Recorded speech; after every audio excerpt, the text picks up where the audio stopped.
যারা আমাদেরকে কমেন্টস করেছেন আজকের পোস্টে, সেই কমেন্টসগুলো থেকে কিছু কমেন্টস আমরা বাছাই করেছি। সেই কমেন্টগুলো আসলে আমরা আপনাদের জন্য পড়তে চাই। প্রথম যেই কমেন্ট আসলে রয়েছে আহমেদ মামুন তিনি কমেন্ট করেছেন, মানে বিসিএল অনেকগুলো প্লেয়ারের নাম তিনি বলেছেন এবং সেগুলো মানে তারা কেন নেই সেই প্রশ্নটাও তিনি রেখেছেন। এই প্রশ্নটা নেওয়ার মূল কারণ হচ্ছে আলিসাল ইসলাম কেন নেই সেই প্রশ্ন তিনি করেছেন। টি-20 ফরম্যাটে আমরা কিছুদিন আগে যে অদম্য টি-20 কাপ দেখেছি, সেখানে আলিস কিন্তু এ দলে খেলেছিলেন, এ দল বা শান্ত নেতৃত্বাধীন দুর্বার দলে খেলেছেন। তো আপনি চিন্তাই করতে পারেন যে প্রিমিয়ার যে স্পিনাররা বাংলাদেশ দলে এখন আছেন বা বাংলাদেশ দলের আশেপাশে আছেন, তাদের মধ্যে আলিস অন্যতম। এখন আলিস কিন্তু গেল বিপিএল এর পরে প্রায় 1 বছর ইনজুরির কারণে মাঠের বাইরে ছিলেন।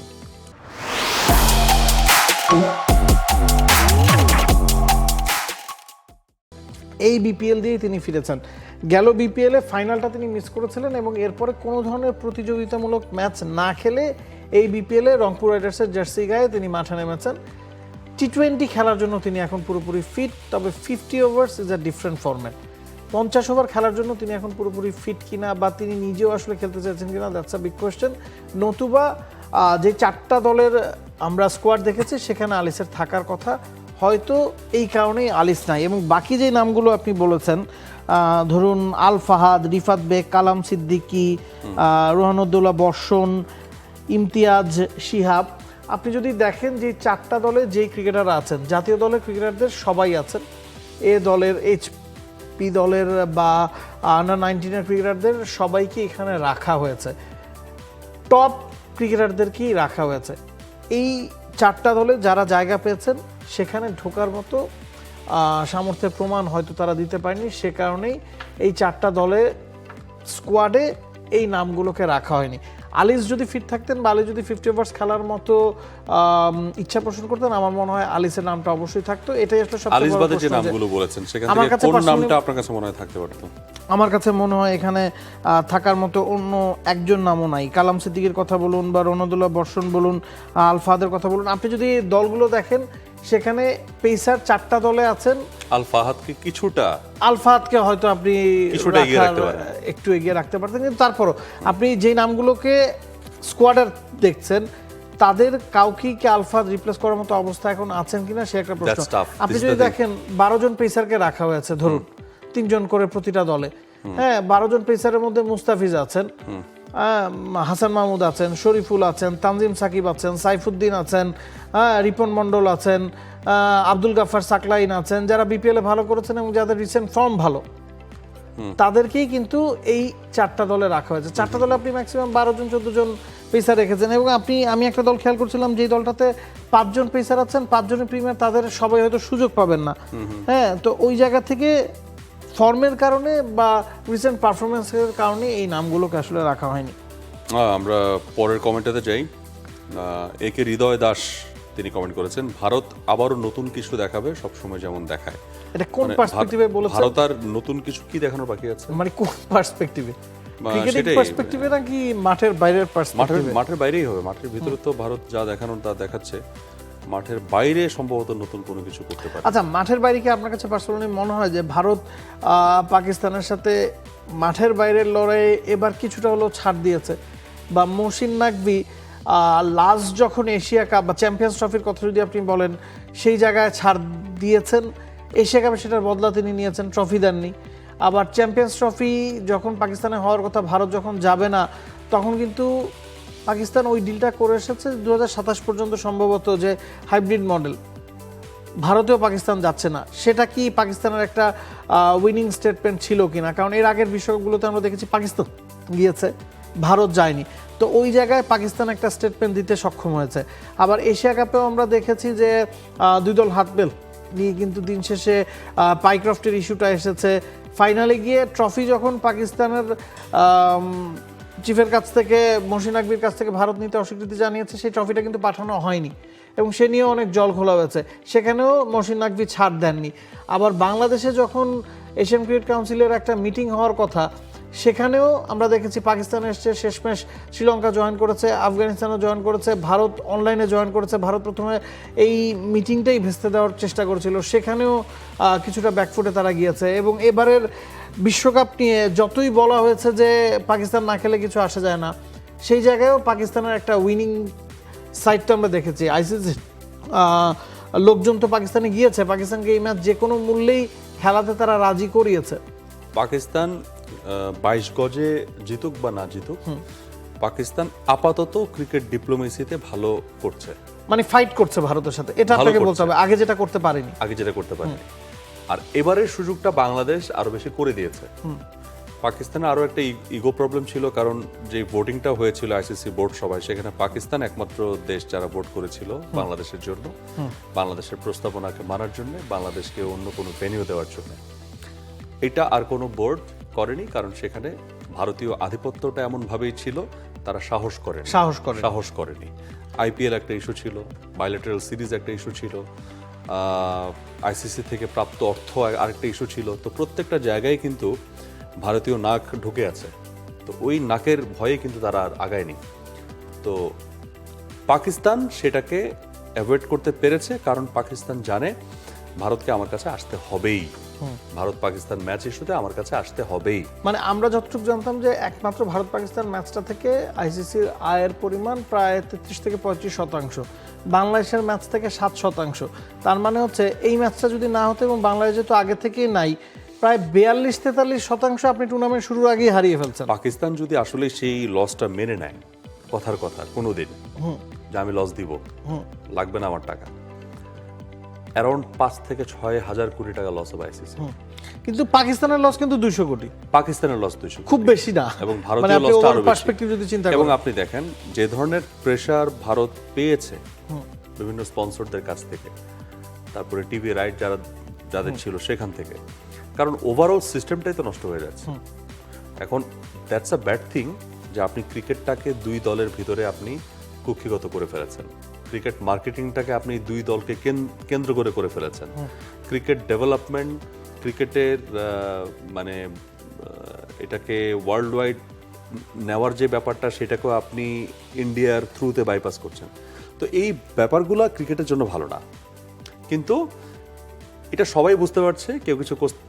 কেউ এই মুহূর্তে কোনো কিছু করতে পারছে না, বিকজ ইন্ডিয়ান যে আধিপত্য আছে সেটাকে কেউই এই মুহূর্তে ব্রেক করতে পারছে না। বাট পাকিস্তান যতটুকু স্কোপ পেয়েছে তারা সেটাকে ক্যাপিটালাইজ করেছে। That's the thing. পরের প্রশ্নে চলে যেতে চাই। স্পিডস্টার তিনি বলছেন, বাংলা যদি বিশ্বকাপ খেলতো তাহলে সেমিতে ওঠার সুযোগ পেত কিনা, কারণ এবার অঘটন ঘটছে প্রচুর, আর অস্ট্রেলিয়া কি কামব্যাক করতে পারবে কিনা। প্রথম কথা হচ্ছে বাংলাদেশ সেমিতে খেলতো কিনা। বাংলাদেশ গেলবার সুপার 8-এ খেলেছে। সুপার 8-এ খেলতে হলে আপনাকে যে গ্রুপে বাংলাদেশ ছিল, ওয়েস্ট ইন্ডিজ বা ইংল্যান্ড, যে কোনো একটা দলকে হারাতেই হতো। সেটা কি আপনি বিশ্বাস করেন এই বাংলাদেশ দলের ছিল? বাংলাদেশের বোলিং এখনো পর্যন্ত বলা যায় যে বোলিং ডিপার্টমেন্ট রেডি আছে যে কোনো দলের জন্য ফাইট করার জন্য। বাংলাদেশের ব্যাটিং ডিপার্টমেন্ট রেডি নাই, স্পেশালি বাংলাদেশের টপ অর্ডার। এটা আপনি মানতে হবে। আপনি আমাকে বলেন, কালকে ইন্ডিয়ান যে বোলিং অ্যাটাকটা ছিল, হ্যাঁ, যেটাতে পাকিস্তান খাবি খেয়েছে, সেই জায়গাতে আমরা কতটুকু এখনো পর্যন্ত এই কোয়ালিটি বা এই ক্লাস বা এই টাইপের, আমি ইন্ডিয়া বাদ দেন, ইন্ডিয়া বাদ দেন, আমি সেটাই বলতে চাচ্ছিলাম যে ইন্ডিয়া বাদ দেন, আপনি আমাদের টপ অর্ডার যারা আছে তারা কিন্তু রেডি হচ্ছে, এখনই রেডি না।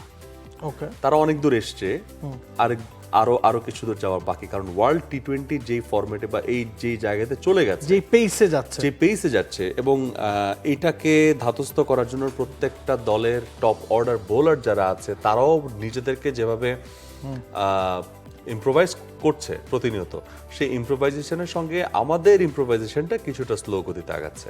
আমরা বোলিংয়ে ভালো করতাম, ব্যাটিংটাতে আমরা ঝামেলায় ফেস করতাম। ব্যাটিংটার জন্য বাংলাদেশ ক্রিকেটে কাজ হচ্ছে।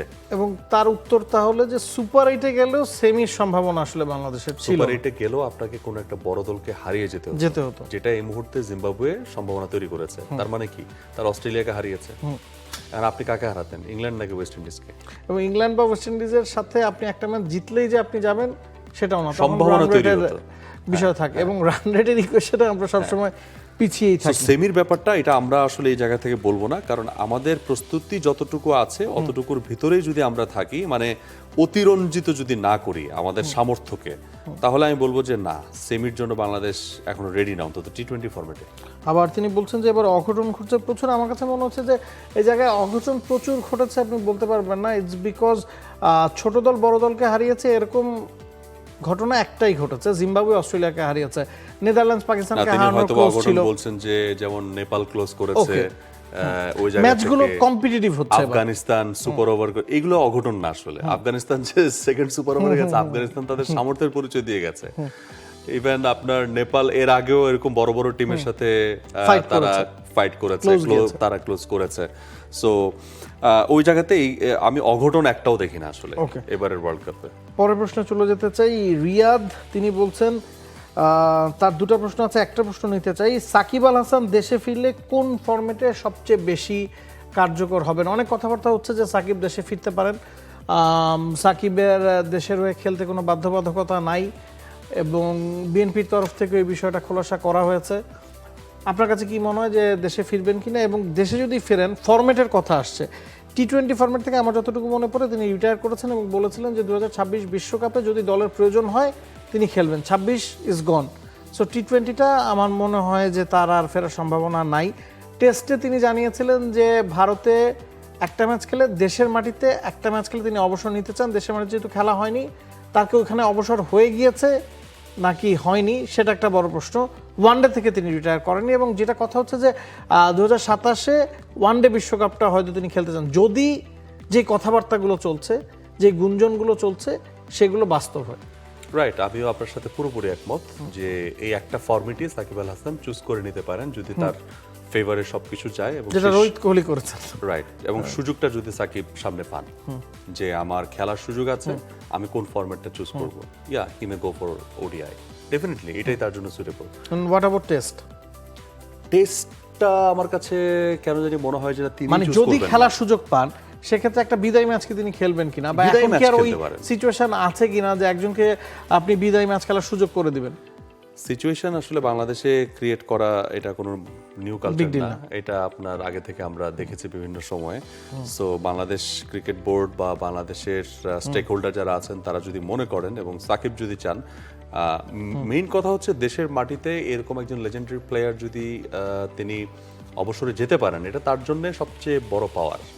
এবং আমার কাছে মনে হয় যে মানে দেশের ক্রিকেটও হয়তো বা চাবে যে তার মতো একজন খেলোয়াড় দেশের মাটি থেকে অবসর নেক। Let's see what happens. পরের প্রশ্ন। জিসান, বগুড়া ও রাজশাহীতে ওয়ানডে টুর্নামেন্ট আয়োজন করতে যাচ্ছে বিসিবি, পদক্ষেপটা কেমন ভাবে দেখছেন? আমি খুব খুশি।